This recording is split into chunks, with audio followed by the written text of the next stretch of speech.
감사합니다. 네. 우리가 사랑받고 있다는 것을 알게 하시려고 하나님이 행하신 일이기 때문에 모든 것은 하나님의 사랑을 전하는 일들로 통로로 쓰임받기를 원합니다. 우리도 그렇게 쓰임받는 은혜가 있으시기를 축복합니다. 네. 우리 마태복음 13장 말씀은 우리 천국 비유 말씀으로 유명한 말씀이죠. 천국은 마치. 왜냐하면 천국은 뭡니까? 하나님의 나라 아닙니까? 그러니까 예수님이 우리의 왕이 되심을 선포한다면 그 왕이 다스리시는 나라가 있다는 거예요. 그 왕이 다스리는 나라는 어떤 곳인가를 비유로 말씀하셨다는 것이죠. 그래서 13장 말씀은 이제 왕으로 우리 가운데 인정되실 때 우리의 삶 가운데 하나님의 나라가 임하게 될 텐데 그 하나님의 나라가 임하는 것이 어떠한 의미인지 어떠한 뜻인지를 우리가 잘 이해할 수 있도록 이 13장에 있는 천국의 비유, 천국은 마치라고 우리에게 자세하게 반복해서 여러 가지의 비유를 통해서 가르쳐주고 계신 것입니다. 그것이 이제 14장으로 가면 이제 그 하나님의 나라가 이루어져야 하는데 그 하나님의 나라가 이루어지지 못하도록 막아서는 많은 일들이 있다는 것을 우리에게 알게 하시고, 그리고 나서 하나님의 나라는 하나님이 공급하신다, 하나님이 인도하신다, 하나님이 돌보아 주신다는 것을 오병이어 사건을 통해서 우리에게 보게 하시죠. 그래서 오늘 13장 말씀, 천국의 비유의 말씀들이 많이 다루어지고 있지만 사실은 13장 전부가 다 천국의 비유 말씀은 아니에요. 왜냐하면 이제 앞부분은 이렇게 설명이 되어 있지만 그 내용을 유심히 보게 되면 24절 말씀부터가 이제 본격적인 천국 비유 말씀이고요. 그 앞에 있는 그 씨 뿌리는 자의 비유 이렇게 되어 있어요. 근데 이 말씀은 씨 뿌리는 자의 비유보다 마음밭의 비유라고 하는 것이 더 옳을 것입니다. 왜냐하면 씨 뿌리는 것보다 그 뿌려진 씨가 어디에 떨어지느냐에 따라서 그 씨가 열매를 맺고 그렇지 않음을 우리에게 가르쳐 주시기 때문이에요. 우리가 알고 있는 것처럼 씨가 뭡니까? 하나님의 뭐예요? 하나님 말씀이에요. 씨는 하나님의 말씀입니다. 근데 이 씨는요, 어디다 뿌리면 나고 어디다 뿌리면 안 나는 그런 허접한 씨가 아니에요. 이 씨는요, 생명입니다. 하나님의 말씀은 뿌려지면 반드시 생명이 되는 거예요. 하나님의 말씀이 뿌려진다는 것은 우리가 생명을 얻게 되는 능력을 입게 되는 것이죠. 그러니까 우리가 말씀을 귀하게 생명과 같이 여겨야 되는 이유도 바로 여기에 있습니다. 내가 말씀을 꿀꺽 삼키면 이 말씀이 내 안에 들어가서 뭐가 돼요? 내 체질이 되는 거예요. 내 믿음을 세우고요. 내 믿음을 견고하게 하고요. 내 믿음을 새롭게 하고요. 내 믿음을 힘있게 하는 것이죠. 그러니까 말씀을 읽지 않고는 절대로 잘할 수 없어요. 말씀을 듣지 않고는 절대로 믿음이 생길 수가 없습니다. 여러분 지금 뭐 하고 계시는 거예요? 말씀을 듣고 계신 거예요. 근데 문제가 있어요. 이 씨 뿌리는 비유라고 불리워지는 마음밭의 비유는요, 마음밭이 어떠냐에 따라서 그 씨가 자랄 수도 있고 열매를 맺을 수도 있고 맺지 못할 수도 있다는 것을 가르쳐 주신다는 거예요. 무서운 일이죠. 그 씨는 생명이고 그 씨는 꽝이 없어요. 그 말씀이 떨어지면 그 말씀은 능력입니다. 그런데 그 말씀이 어디에 떨어지냐에 따라서 그 말씀이 결실을 맺기도 하고 맺지 못하기도 한다는 거예요. 문제는 어디 있습니까? 씨에 문제가 있는 게 아니라 어디에 문제가 있는 거예요? 밭에 문제가 있는 거예요. 밭은 뭡니까? 우리의 마음이라는 거예요. 여러분, 내 마음이 어떠냐에 따라서 그 씨가 열매를 맺을 수도 있고 열매를 맺지 못할 수도 있다는 거예요. 오늘 이것을 예수님께서 우리에게 가르쳐주고 계시는 것입니다. 자, 말씀을 볼까요? 18절에 이것이 무엇을 의미하는지를 이제 상세하게 예수님이 설명해 주시는 대목이죠. 19절 말씀. 4가지의 밭이 있는데 첫 번째 밭은 우리가 잘 알고 있는 것처럼 길가밭이에요. 길가밭에 대한 예수님의 해석 들어볼까요? 19절. 아무나 천국 말씀을 듣고 깨닫지 못할 때는 악한 자가 와서 그 마음에 뿌려진 것을 빼앗나니 이는 곧 길가에 뿌려진 자요. 길가에 씨가 뿌려졌어요. 근데 그것이 어땠다고요? 와서 새가 와서 날름 삼켜 먹었다. 길가에 떨어짐에 새들이 와서 먹어버렸다. 이제 이게 처음에 비유로 말씀하시고 그 비유를 해석하시는 장면이 천국의 말씀을 듣고 깨닫지 못할 때는 악한 자가 와서 그 마음에 뿌려진 것을 빼앗나니 이는 곧 길가에 뿌려진 자다라고 설명하시는 거예요. 어떻게 된다고요? 그 말씀을 듣고 깨닫지 못한다는 거예요. 깨닫지 못한다는 것입니다. 깨닫는 것이 중요하다라는 거예요. 왜냐하면요. 23절에 좋은 땅이 있어요. 네 번째 땅이 좋은 땅인데요. 옥토라고 불리우는 이 좋은 땅에 뿌려진 씨는 30배, 60배, 100배의 열매를 결실을 맺었다. 이렇게 설명하시면서 뭐라고 되어 있습니까? 23절 함께 선포할까요? 좋은 땅에 뿌려졌다는 것은 말씀을 듣고 깨닫는 자니 결실하여 어떤 것은 100배, 어떤 것은 60배, 어떤 것은 30배가 되느니라 하시더라.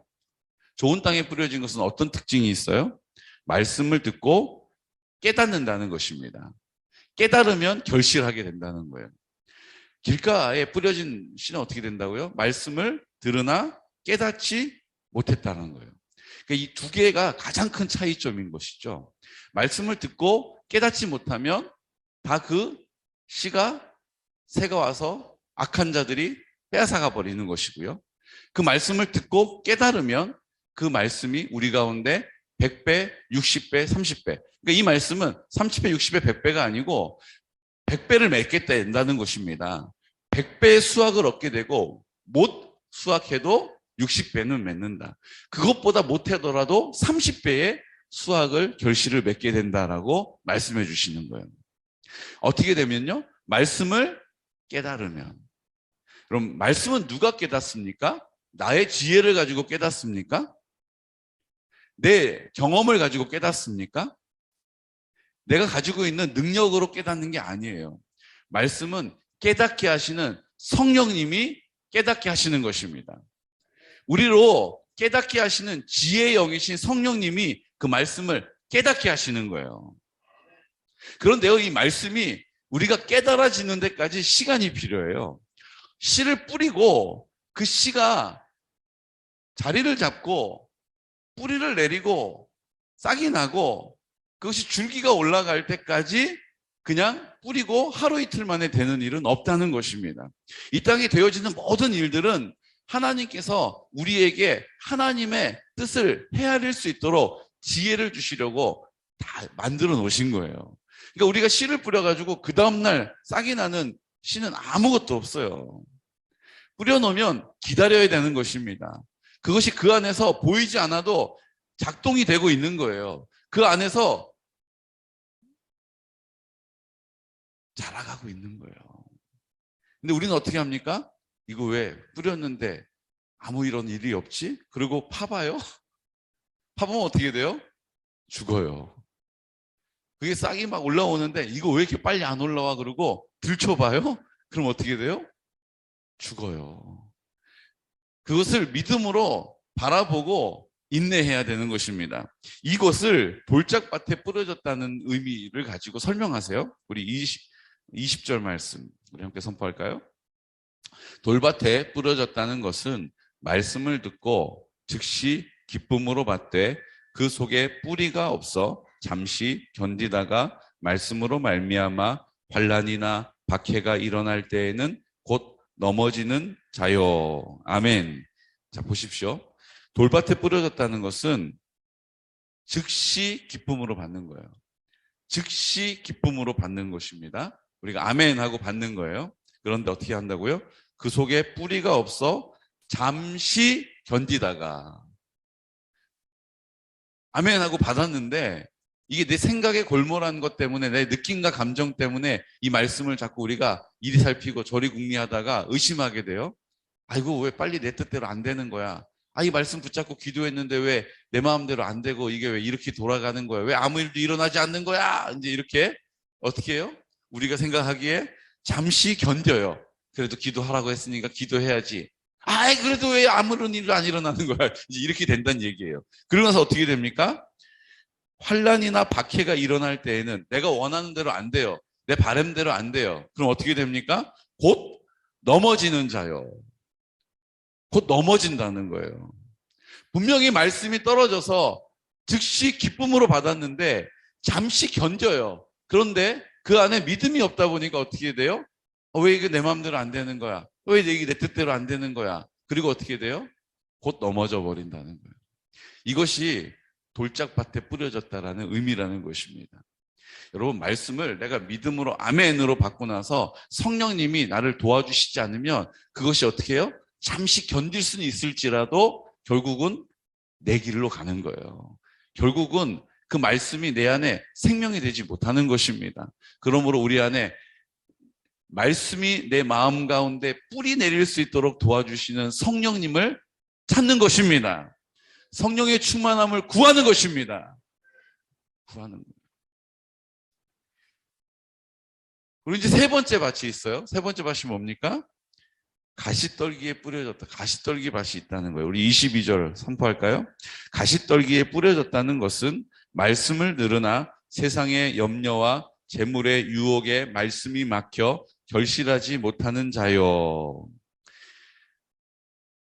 뿌려졌어요. 말씀을 들었습니다. 그런데 세상의 염려와 재물의 유혹에 말씀이 막혀버렸다는 거예요. 내가 지금 바라고 원하는 일이 하나님의 약속의 말씀보다 더 앞에 됐다는 것이죠. 그러므로 나 이거 어떡하지? 염려 근심이 막 생기는 거예요.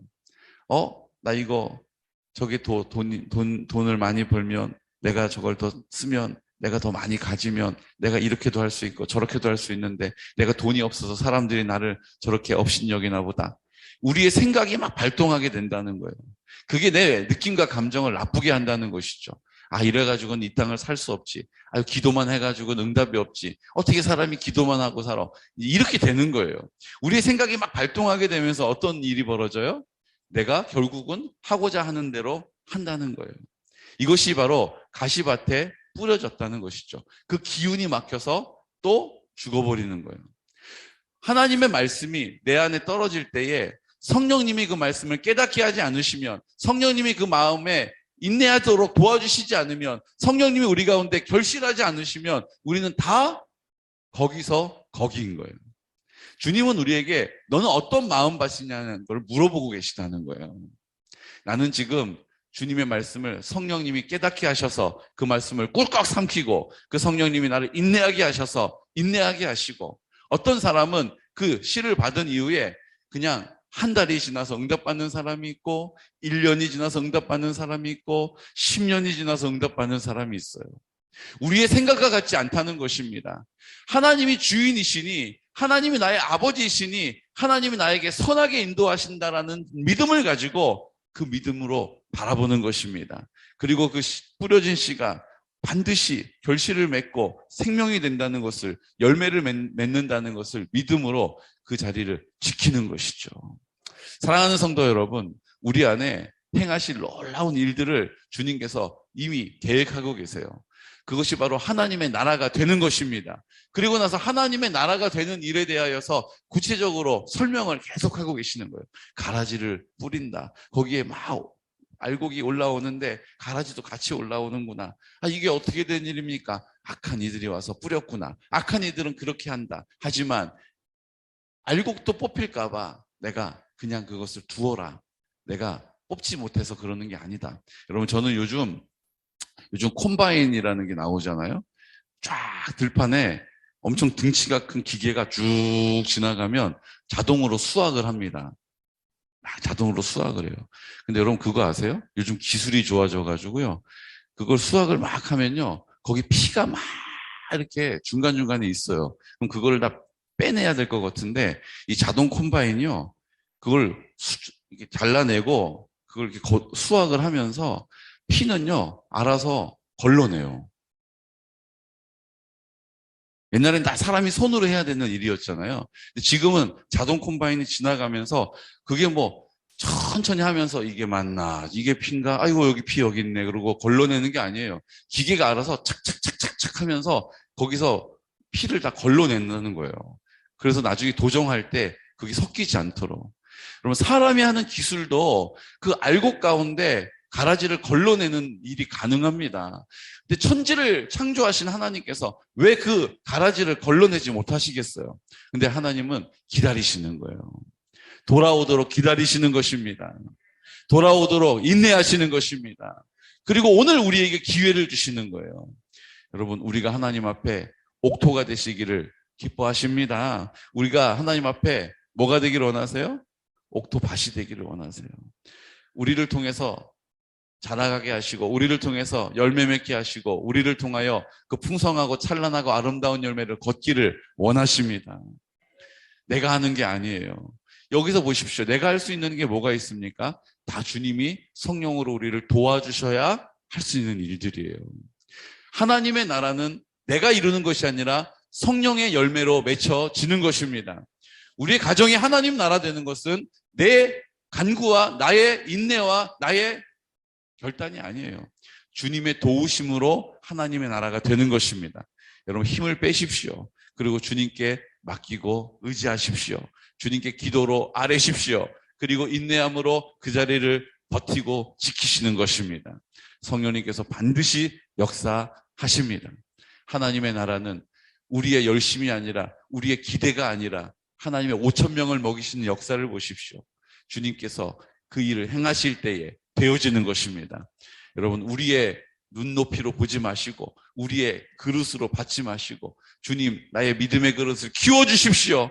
나의 눈을 들어 주를 보게 해주십시오. 주님의 그 놀라운 구원의 역사가 내 삶 가운데 임하게 하여 주옵소서라고 오늘 입을 열어 기도해야 될 줄로 믿습니다. 선포해야 될 줄로 믿습니다. 이 시간 다 같이 기도드릴 때, 주님, 우리는 즉시 기쁨으로 말씀을 받아 아멘으로 받을 때도 있지만 잠시 내 마음 가운데 그것이 거하고 다시 내 생각이 발동함으로 그 하나님의 말씀을 의심하고 내가 생각할 수 있는 만큼만, 내가 기대하는 만큼만, 내가 바라고 원하는 만큼만 우리가 주님 앞에 서 있을 때가 많이 있습니다. 곧 말라 없어진다 하셨습니다. 주님, 오늘 이 말씀을 내 마음에 깊이 새기게 하여 주시옵소서. 하나님 아버지, 내 마음이 옥토가 되게 하여 주십시오. 주님 아버지께서 나를 통하여 열매 맺으시기에 부족함이 없도록, 그 씨는 아무 문제가 없습니다. 우리가 어떤 씨가 좋은 씨냐라고 우리는 골라서 그 씨를 받기를 원하지만 그 씨는 부족한 것이 없습니다. 그 씨는 꽝이 없습니다. 내 마음밭을 주님 앞에 구별하게 하여 주옵소서. 내 마음밭을 주님 앞에 새롭게 하여 주옵소서. 오늘 이 시간 하나님 아버지 앞에 구하며 간구합니다. 오늘 주님의 날, 우리 공동체가 하나님 아버지 앞에 예배드리는 날입니다. 오늘 우리가 중보하여서 기도합니다. 악한 어둠의 권세들, 우리 공동체가 온전하게 예배드리지 못하도록 방해하고 해방하는 모든 거짓의 영들아, 속이는 영들아, 나사렛 예수 그리스도 이름으로 명하노니 묶음을 걷고 떠나갈 지어다. 주님, 오늘 말씀이 선포되어질 때 우리 선포되어지는 말씀, 우리 목사님들을 주장하여 주셔서 우리 성령으로만 역사하게 하여 주시옵소서. 성령으로 열매 맺게 하여 주시옵소서. 우리 이 시간 하나님 아버지 앞에 옥토가 되기를 간구하면서 성령으로 충만하기를 구하면서 이 시간 하나님 아버지 앞에 하나님 애통해 하면서, 주님, 왜 하나님 앞에 믿음이 없습니까? 나는 왜 인내하지 못합니까? 하나님 아버지, 내 마음을 주님 불쌍히 여겨주십시오. 주님 아버지, 하나님 나라 되게 해주십시오라고 이 시간 나사렛 예수 그리스도 이름으로 선포하면서 기도드리겠습니다. 주여, 주여, 주여.